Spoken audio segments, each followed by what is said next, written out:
Dictation शुरू होगी 3 second बाद। अमेरिका के राष्ट्रपति जो बाइडेन ने अपनी सरकार के लक्ष्य तय करते हुए नवंबर में बाल्टीमोर में अपनी सरकार के विकास के लिए 3 लक्ष्य रखे हैं।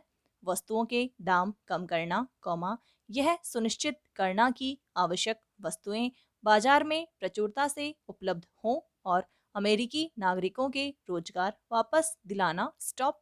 अमेरिकी राष्ट्रपति के इस भाषण का पूरी दुनिया के बौद्धिक जगत में कई प्रकार से विश्लेषण हो रहा है, स्टॉप। कुछ लोग उन्हें उनके समाजवाद के प्रति झुकाव के रूप में देख रहे हैं, तो वामपंथी बौद्धिक इसे पूंजीवाद की आम आदमी की तरफ केंद्रित होने की लाचारी के रूप में विश्लेषण कर रहे हैं, स्टॉप। मगर गांधीवादी समाजवाद की दृष्टि से बाइडेन के भाषण को न समाजवाद की तरफ झुकाव माना जा सकता है और न ही पूंजीवाद की लाचारी, बल्कि इसे पूंजीवाद की अपनी सुरक्षा की रणनीति माना जा सकता है, स्टॉप। यह स्थापित सत्य है कि पूंजीवाद गरीबों और कमजोरों की लाश पर पनपता है, पर उनके जीवन को लाश बनने तक की यात्रा के लिए तथा उन्हें जिंदा रहने के लिए वस्तुओं के दाम कम रखना, यानी उन्हें राज्य पोषित अनुदान के सहयोग से कम दरों पर उपलब्ध कराना या उनकी ज़रूरतों का एक हिस्सा उन्हें निशुल्क देना ज़रूरी होता है, स्टॉप। यह गरीब तबके को जिंदा रखने का प्रयास होता है, स्टॉप।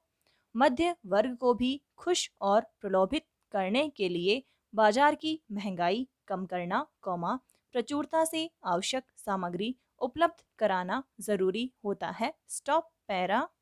यहाँ तक कि जो बाइडेन ने अमेरिकी नौजवानों को रोजगार देने की नीति तय की है, वह अब अमेरिका की ज़रूरत बन गई है, स्टॉप। अमेरिकी नौजवानों को रोजगार के लिए अब अमेरिका वैश्वीकरण से वापस लौटता तथा अमेरिकावाद की ओर बढ़ता नजर आ रहा है, स्टॉप। यह भारत के लिए गंभीर चिंता का विषय है, क्योंकि भारत के कई लाख नौजवान अमेरिका में बड़े पदों और बड़ी बड़ी तनख्वाहों पर काम कर रहे हैं, यह नीति उनके लिए कभी भी खतरे की घंटी बन सकती है, स्टॉप। 7 दिसंबर 2021 को दुनिया के 100 अर्थशास्त्रियों ने विश्व असमानता रिपोर्ट जारी की है, स्टॉप। पिछले कुछ वर्षों से ऑक्सफोर्ड और कैम्ब्रिज विश्वविद्यालय की ओर से ऐसी रिपोर्टों का नियमित वार्षिक प्रकाशन होता था, जो दुनिया में बढ़ती हुई विषमता के तथ्य दुनिया के सामने रखती थी, स्टॉप। पर अब इन अर्थशास्त्रियों को यह रपट अलग से क्यों जारी करनी पड़ी, इसकी भी पड़ताल होनी चाहिए, स्टॉप। क्या इनके ऊपर कोई वैधानिक, इतर वैधानिक या आर्थिक अभाव कारण है या कोई और कारण है, स्टॉप। पैरा।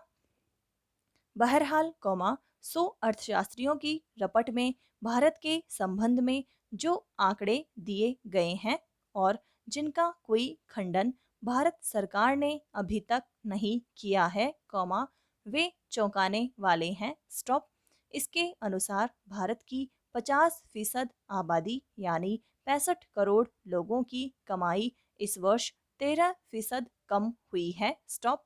पिछले वर्ष यह बंदी के दौर में लगभग 30% कम हुई थी, स्टॉप। देश की आधी आबादी के पास संपत्ति के नाम पर लगभग कुछ नहीं जैसा है, स्टॉप। देश के सबसे नीचे की 50% आबादी के पास औसतन 66,230 रुपये प्रति व्यक्ति संपत्ति है, जो देश की कुल संपत्ति का मात्र 6% है, स्टॉप। पर संपत्ति का आज क्या अर्थ है, स्टॉप। इतनी रकम से तो एक कमरा भी नहीं बन सकता, स्टॉप। हम सब जानते हैं कि औसत का आंकड़ा दिखने में कुछ और होता है पर वास्तव में कुछ और होता है, जैसे हाथी के दांत दिखाने के और, खाने के और होते हैं। स्टॉप।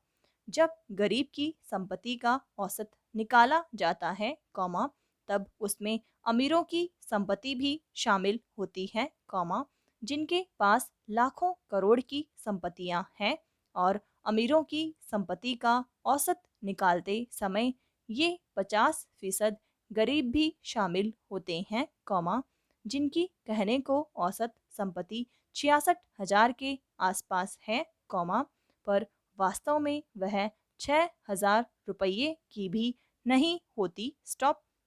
यानी देश में संपूर्ण आबादी का मिला जुला औसत निकालने से अमीर की संपत्ति कम और गरीब की संपत्ति ज्यादा आंकी जाती है। Stop para.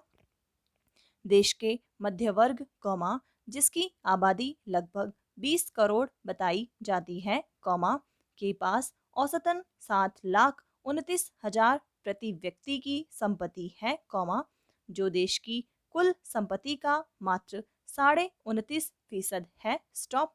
यानी देश की कुल 100 करोड़ आबादी के पास देश की कुल संपत्ति का मात्र 35% है, और बकाया 65% सब अमीरों के पास है। स्टॉप।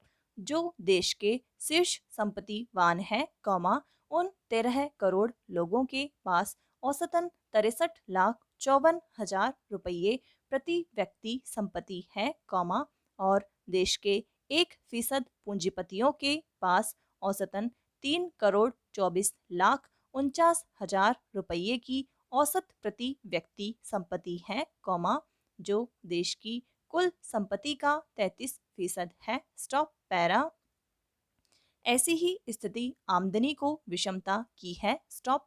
देश में वयस्कों की औसत आय 2 लाख रुपये है, कौमा, जबकि 50 वयस्कों की आय मात्र 53,000 रुपये सालाना, कौमा, यानी 4,500 प्रति माह है। स्टॉप।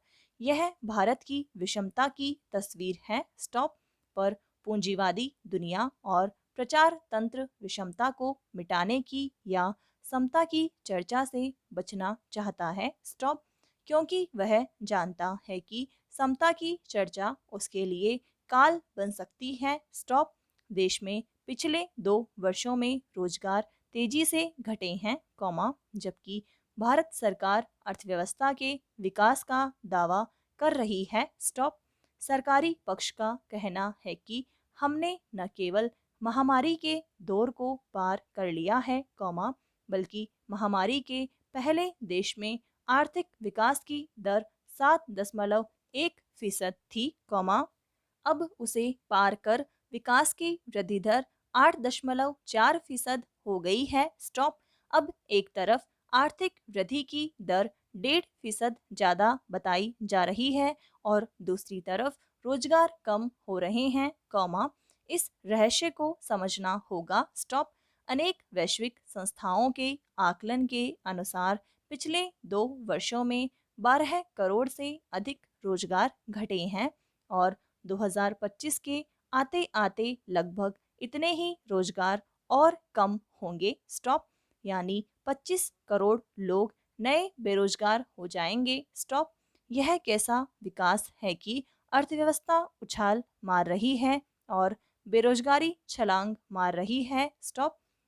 सरकारी आंकड़ों की धोखेबाजी इसी से समझ में आ जाती है कि सरकार के मुताबिक उपभोक्ता मूल्य सूचकांक पिछले लंबे समय से 4-5% पर स्थिर बना हुआ है, कौमा, पर थोक मूल्य सूचकांक 12% को पार कर गया है। स्टॉप।